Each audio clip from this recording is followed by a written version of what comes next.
Welcome to the Plaid Sheep Oracle. Cancer. Cancer. Your reading is a kind of a suggestion, although there is a little bit of a request as well in it. It's kind of an ask.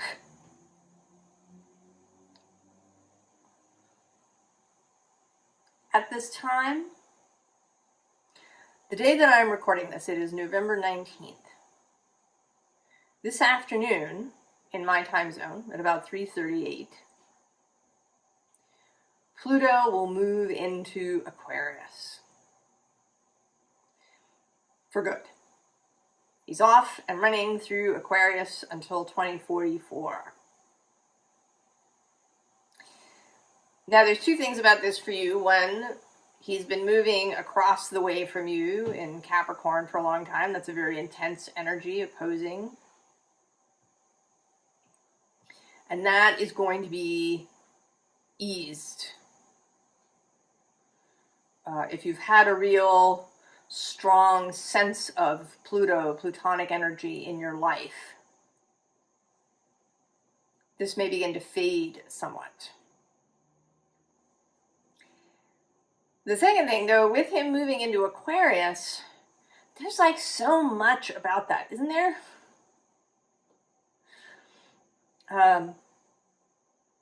So many people talking about what this will mean. And there's everything from, a new golden age to terrible, awful things.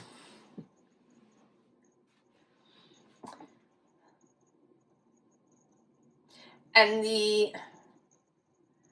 what is being asked of you, what is being suggested for you, is that you see this, that during this time, especially here at the beginning, he is in Aquarius for 20 years. So the kind of the hype about it is going to ease off. People are going to get caught up in other things. There's the upcoming Saturn-Neptune conjunction, and so the kind of the content machine will move away and into new things. But of course, Pluto will still be in Aquarius.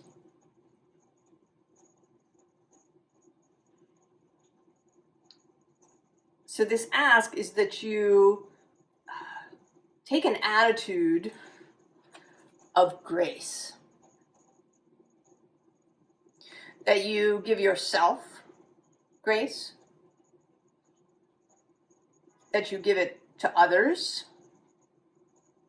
That you embody grace. So both in the kind of spiritual sense of, a gift, a grace from divinity, but also grace is in how you move through the world, gracefully.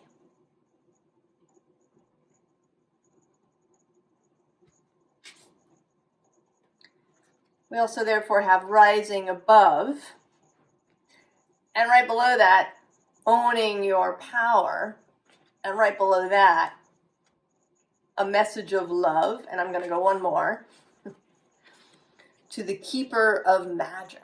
I'm actually going to go one more still. The messenger himself.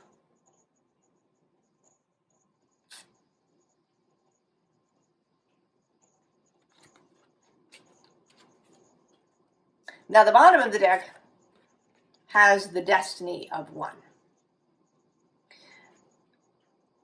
One person can have a large effect.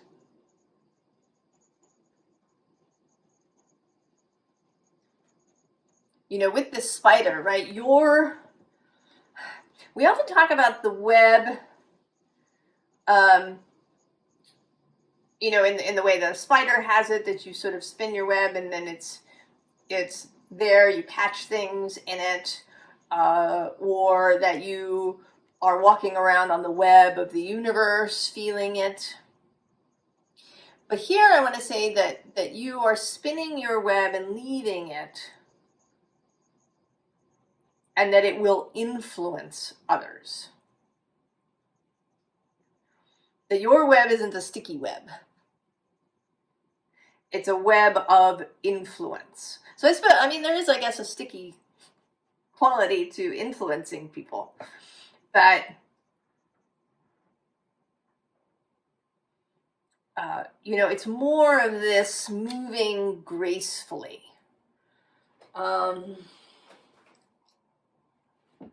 You know, it makes me think of this Agatha Christie story. And there's a character in it who we don't meet. She's dead at the beginning of the story. She's Miss Marple is kind of solving this mystery long after the fact. But she is described by different people as filled with goodness, or as a shining girl.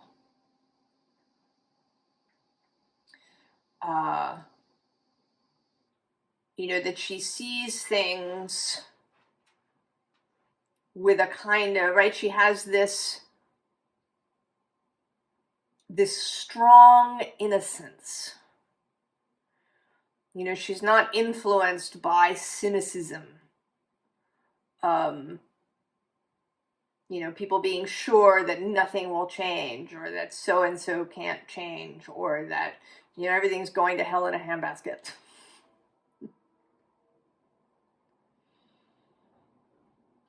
She would not be influenced by these things. She holds to goodness. She carries it with her. You know, and as a result, she is an influence on different people.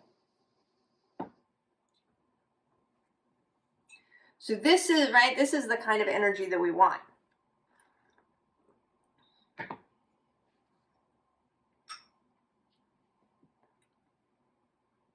And I'm sort of in two minds about it, because on the one hand, it seems like a really big ask to want that of Cancer.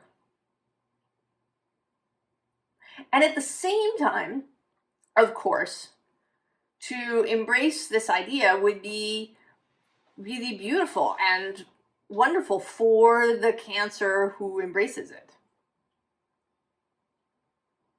If you choose to take on this task, this mantle, this way of being, to go through the world with a loving eye, will make your own life really beautiful.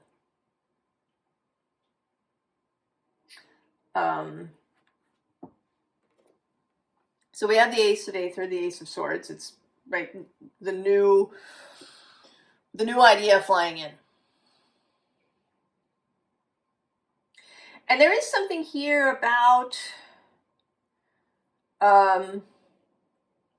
there is a real independence to this. It's something that does not rely on kind of on external teachings as such, or in any, you know, on any particular tradition.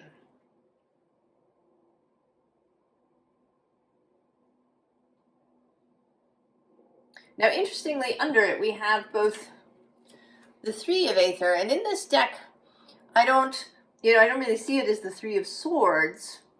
This seems like the after. You know, after the three swords have been pulled out of your heart, then these beetles come and they repair the heart. Now, right below that is this Two of Aether. So we actually have 1, 2, and 3, but they're not quite in order. And what it seems like here is that this, right, this new approach, this new idea, this new mental paradigm shows up.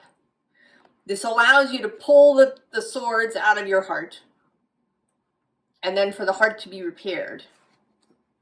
And then you can start to make choices. And it may be that your choices will become much, much clearer to you.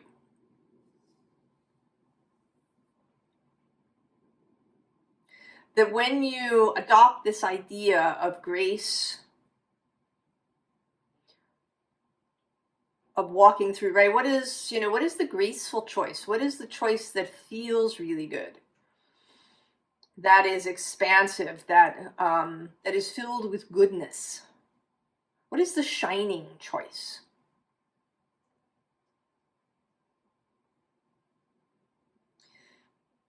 And you may be able to choose to make choices where you go, what you do, more easily than you ever have before. Now then, the bottom of the deck has the Hierophant, and interestingly, the first card in the row is the Devil. And, these two cards actually came out in a reading of my own, a personal reading. And what came out was, right, there's two horned creatures. Which is which?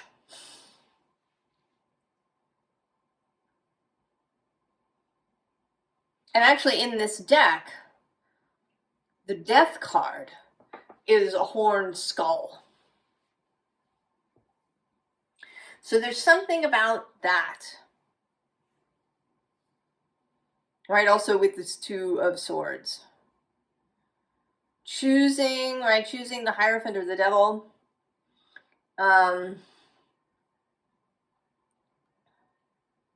Sometimes we can see anything that appears like authority from the outside as the Devil, right? Where, you gotta fight the man.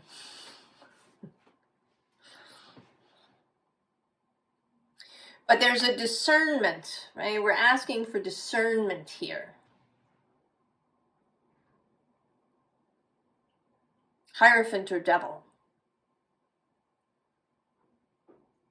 And the ability to have that discernment, to have this overhead vision, to take a longer view rather than exclusively a short-term view of things, to take a broader perspective of things.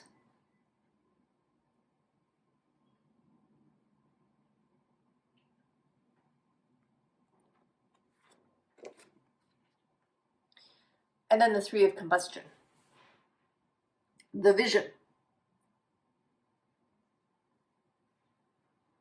To hold the vision. And I think that is another thing that is made easier by adopting this graceful, shining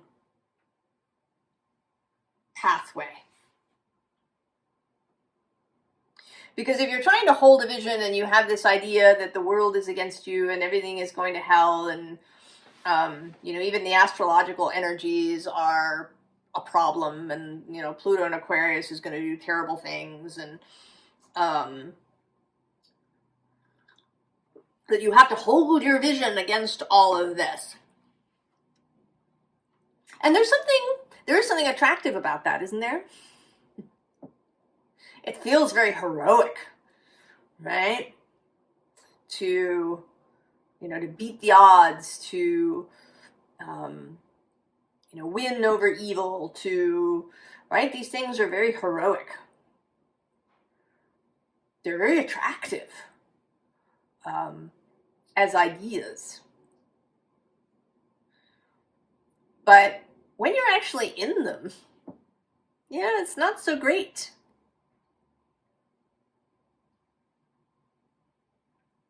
Right? It's like, who is it? Is it Hannah Arendt's quote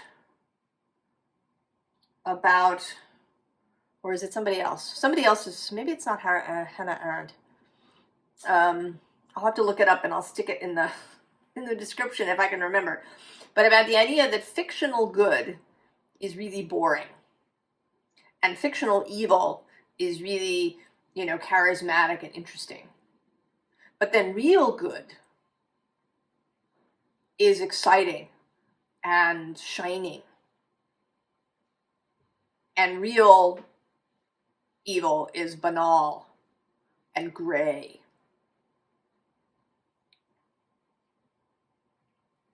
That's a complete paraphrasing. But we can have an idea, that something can uplift us, right? It feels heroic. It feels, we're going to be virtuous. So there's all these things. But then the reality isn't so great.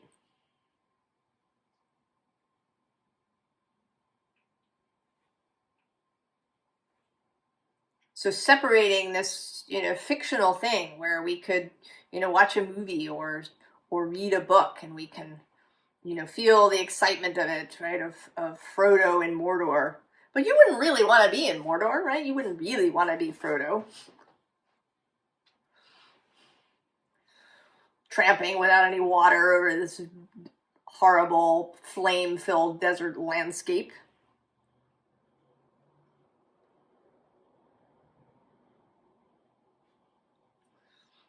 Right? It is easier to hold the vision when you have this shining idea, when you have an idea that things will be well, when you see the good, when you search for the good, when you give people grace.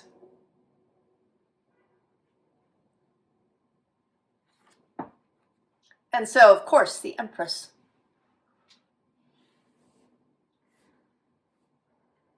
She's not a warrior.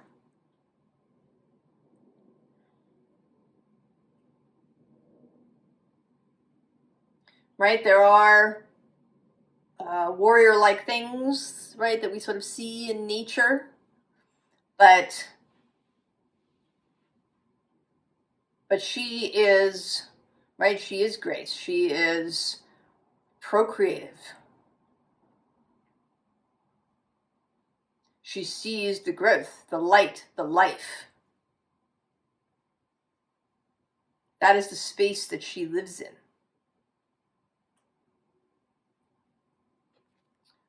She kind of makes me think of the Ghost of Christmas Present. Right, with his overflowing cornucopia. There is all of this. You don't have to hoard it for yourself or prevent other people from getting it.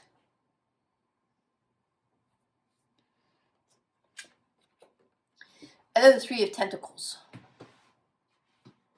Joy, celebration,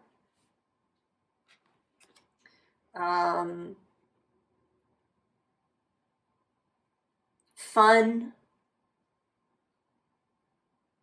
the unexpected.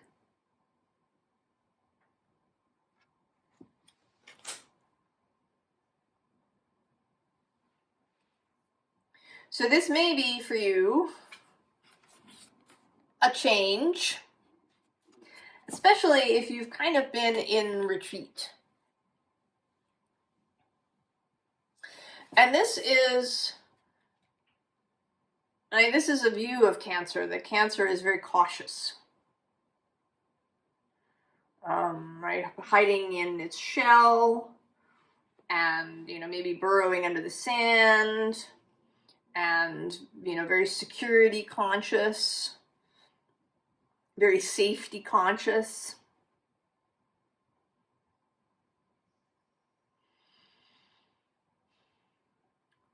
But Cancer is a cardinal sign. I think Cancer can have great courage, particularly courage of conviction. Because it does take courage to hold this shining, graceful ground. Because people aren't going to go for that initially at least. Right? Are you gullible? Are you daft? Are you, the world is this terrible place? Or that person did that awful thing. How can you, how can you turn the other cheek or put your hand out to them or give them grace? But I think that's just the kind of courage that Cancer has. Because you have access more easily, I think, than any other sign to the personal, right? To the personal emotions. To really feeling the other person when you're having an interaction. To feeling the changing moods in a space, in a room.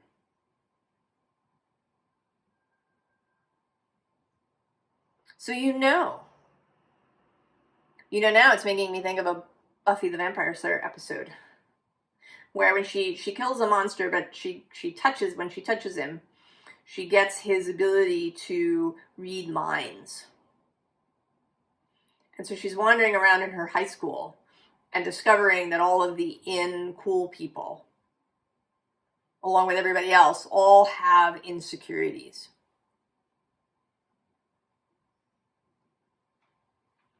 And you can know that, Cancer. The underlying here is transcendence, right? This rising above. I've been talking about planetary gifts and Pluto's gift to Capricorn. And of course, Pluto gave gifts to Cancer too.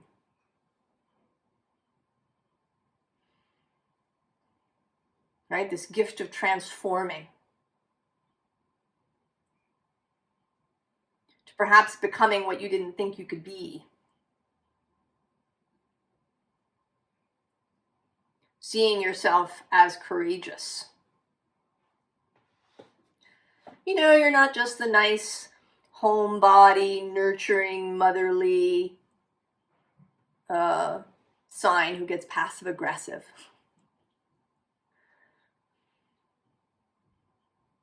Right? You're the deep well.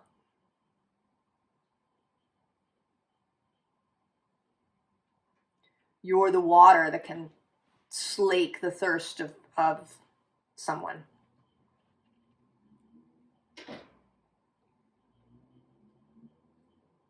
By opening their eyes to their own beauty.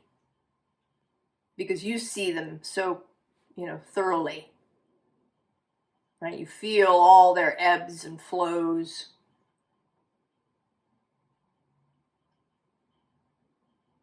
Right? You can go now into the shadows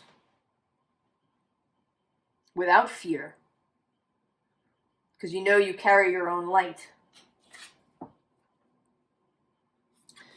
Right? This is prosperity, but right, this ring, it's like a light or a lantern that you carry within you.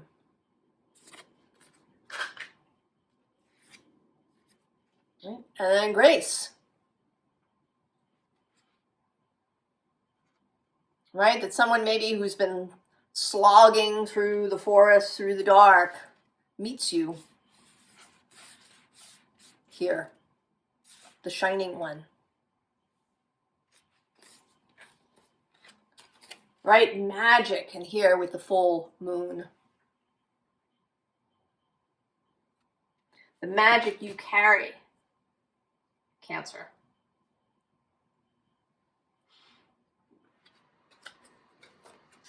And there's this magic too, of the High Priestess.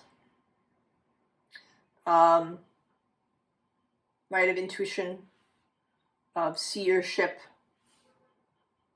and also of this visioning. Right, the seer who sees not just what might be, but who sees what is, and what they want to be, right? Seeing something into existence. And I think we're going to need that. This whole row kind of here, except for the bottom, is this 9 of Cups. But it's, right, it's kind of people who, you know, maybe who don't see, right? They're covered over and, right, they're blocked. Below this High Priestess is the 5 of Swords, and actually also the 7 of Wands. They're both sort of combative energies. And then we have the 8 of Wands, and there is a creational energy here, but there's also kind of, you know, things, right, being kind of split, perhaps people getting lost, people not knowing how to proceed, too much energy coming in at once. We have the 5 of Pentacles, you know, people maybe being afraid to venture out, people feeling isolated from one another.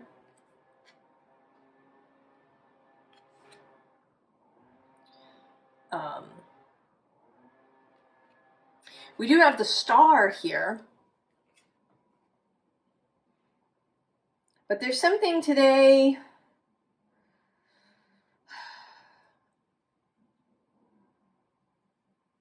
there's something rigid about it. And the Star is associated with Aquarius. And there can be, with Aquarius energy, a rigidity. It must be this way, my way or the highway.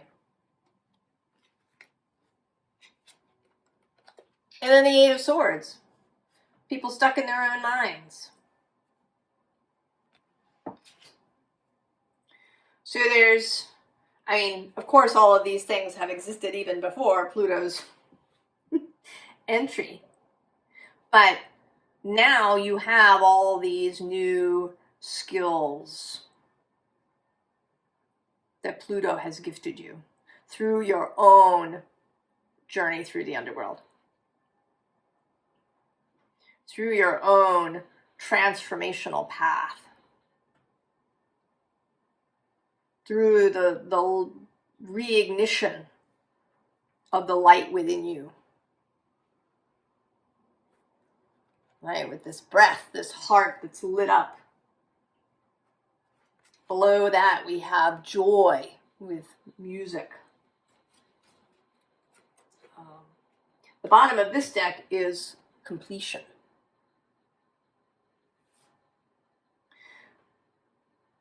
So there is, right, the intensity of the Plutonic journey is complete. You know, this doesn't mean that Pluto is no longer active in your life, of course. He's moving through somewhere in your chart.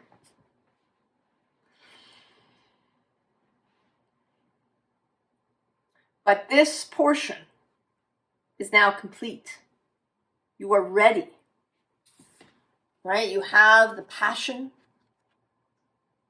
which says the soul, and the vision. There's the South adventure, courage, enthusiasm, inspiration.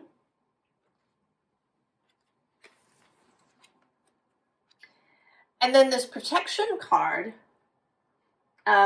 knowing, right? Knowing that you have internal protection, that protection is not based on some external criterion.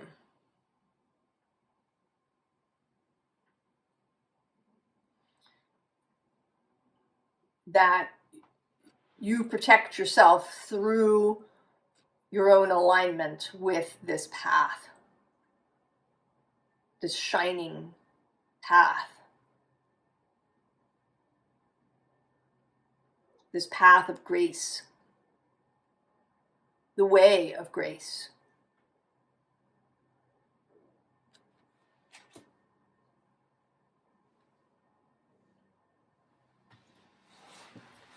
Advice.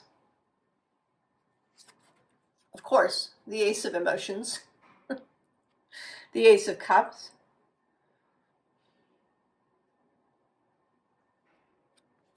I think step one is to allow your own fulfillment. To allow your own having, to have what you have, to enjoy it, to savor it, to know that you've completed this journey, to know that you have these new skills, that you're absolutely capable.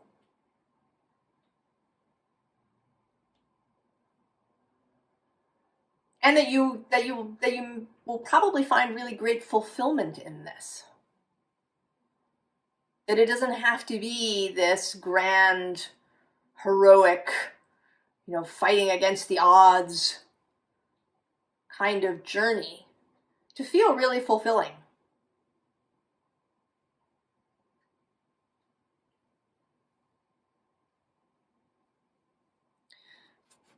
Below that, we have the Two of Voices, making the choice to do it.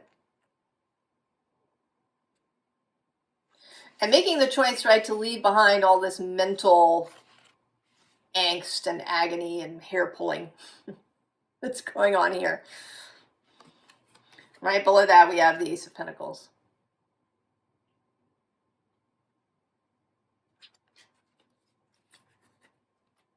Make the choice, right, to move into the happy story, the beautiful story.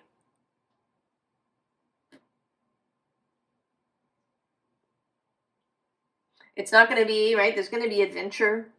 There's going to be interesting things. But there doesn't have to be agony and suffering and, crawling on your knees over broken glass and asceticism and abstention and, or crawling back into your shell and being defensive. That this is no longer necessary. All right, the bottom of the deck is the Muse of Voices. It is a whole new mental paradigm. This is really where the change occurs. And it's the trickiest place, I think. I think the mind is the trickiest place. And then the body. All right, the body does hold on to things, but the mind really can lead the way there.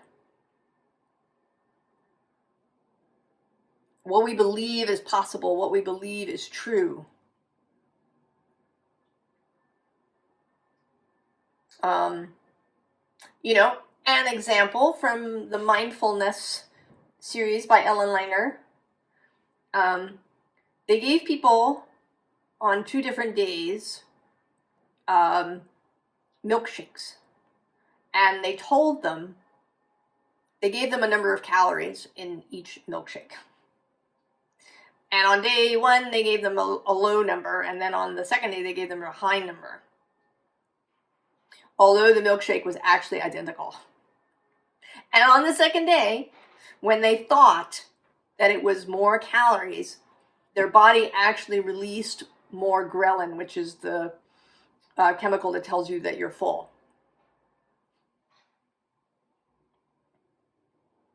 Because the mind believed that there were more calories, it directed the body to be full.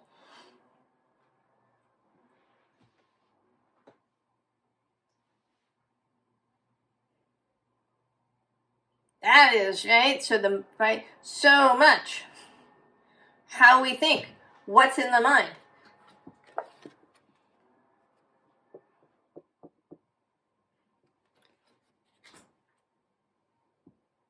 Very important.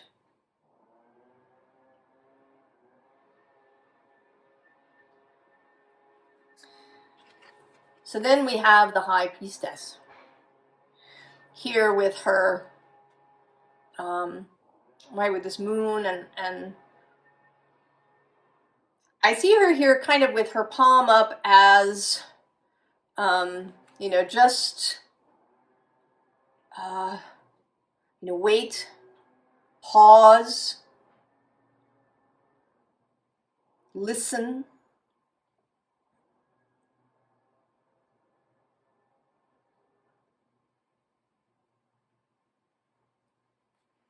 That you want to, right, to listen closely to your own heart, to that part of you that's shining,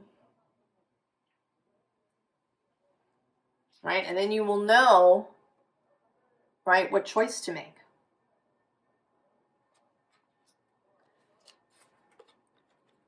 You will know how to, A, untrap yourself if you get yourself into a mental prison, but also how to help other people get out.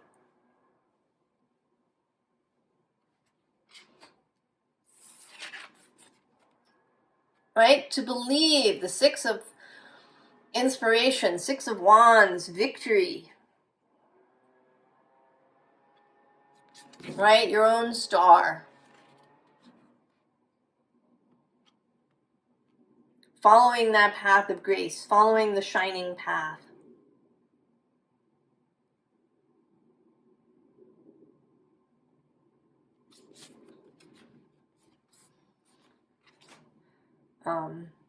Mars is passing through your sign, of course, starting in December and going all the way into the spring.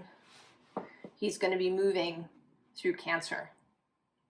And I think that's part of this rearrangement of what it means perhaps to be the hero, to be this Mars heroic warrior archetype with this Cancer twist, this Cancer flavor.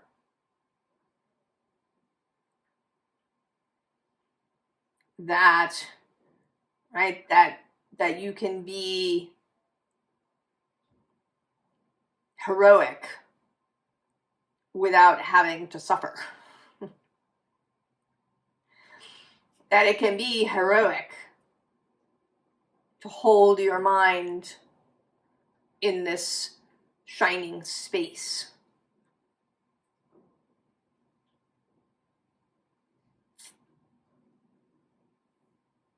To hold your mind in goodness.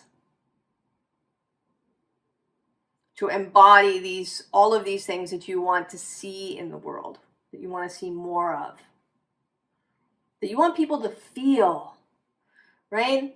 I think you want people to know their own goodness. You know, if people knew their own goodness, there's many things that they wouldn't do.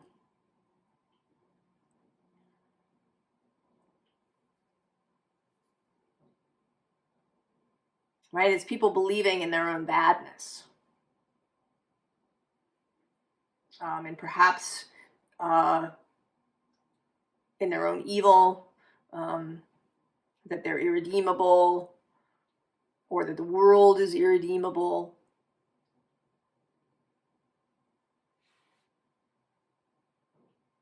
So the ask here and the suggestion is that you embrace this, that you be the shining one.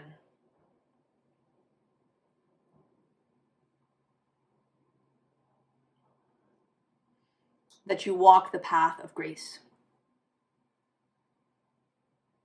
Cancer.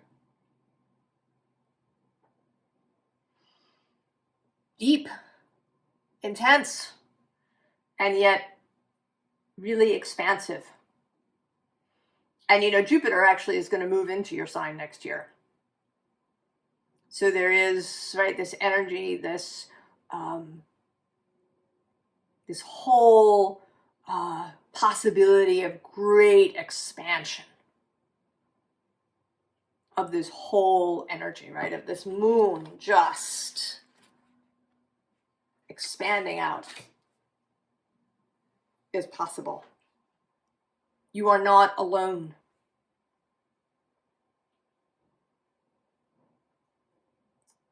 When you walk the path of grace, when you walk in beauty, you walk in alignment with the life force that creates worlds.